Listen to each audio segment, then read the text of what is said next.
Setiap orang punya hak untuk sukses, dan sukses adalah hak setiap orang. Nah, bagaimana untuk mencapai sukses?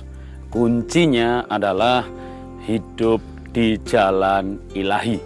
Jalan ilahi itulah jalan raya, jalan tol menuju sukses.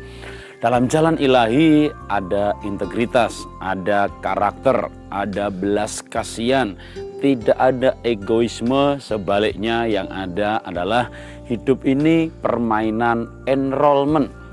Dan di dalam jalan ilahi ada kekudusan atau takut akan Tuhan. Ada kisah pada zaman dahulu kala, ya, ada 4 anak muda. Dia adalah suku bangsa Budak. Dan 4 budak muda ini ceritanya dibuang ke sebuah negara yang namanya Babilonia. Nah, sekarang ini Babilonia pada zaman ini adalah diperkirakan Irak. Nah, pada waktu itu 4 anak muda ini dipimpin salah satunya bernama Daniel.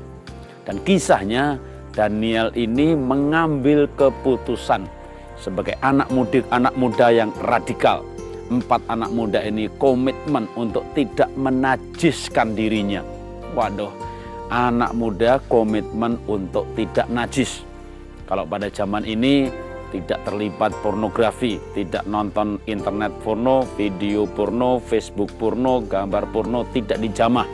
Nah, pada waktu itu tentu berbeda ya, tapi intinya adalah Daniel dan kawan-kawan berkomitmen tidak menajiskan dirinya. Nah, lalu apa yang terjadi?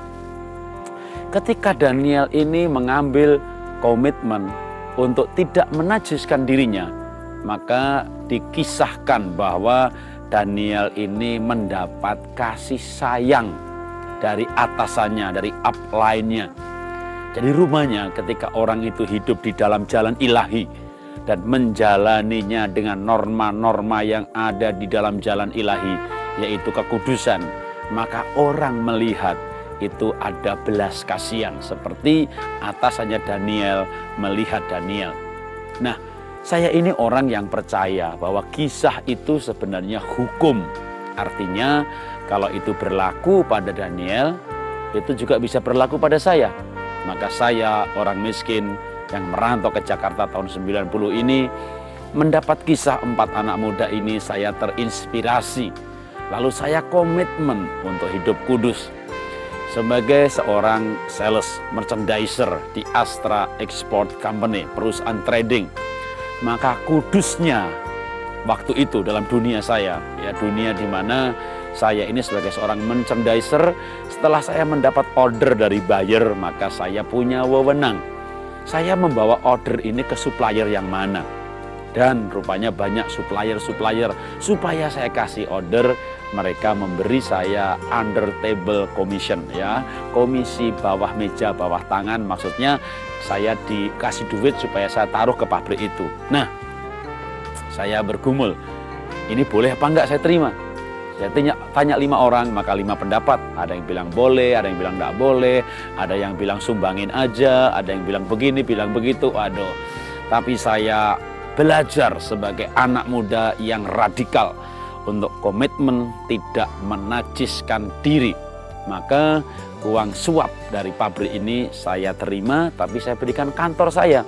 Kantor kasih kwitansi dan saya kembalikan ke pabrik. Nah, sikap ini rupanya membuat orang-orang kasihan melihat saya. Khususnya ada orang kaya yang kasihan melihat orang miskin, orang jujur, orang kudus, miskin, lalu modali saya buka usaha. Jadi saya akhirnya sukses dan berhasil karena saya terinspirasi dengan 4 anak muda yang tidak menajiskan dirinya. Dan itulah rupanya yang membuat saya hidup dalam jalan ilahi. Memang di jalan itu adanya berkat keberhasilan. Jadi sebenarnya saya tidak mencari berkat, saya tidak mencari keberhasilan, tapi saya mencari jalan ilahi ini. Dan ketika saya menemukan, maka dampak sampingannya saya berhasil. Karena itu mari kita hidupi prinsip-prinsip jalan ilahi dan raihlah keberhasilan. Salam dahsyat luar biasa.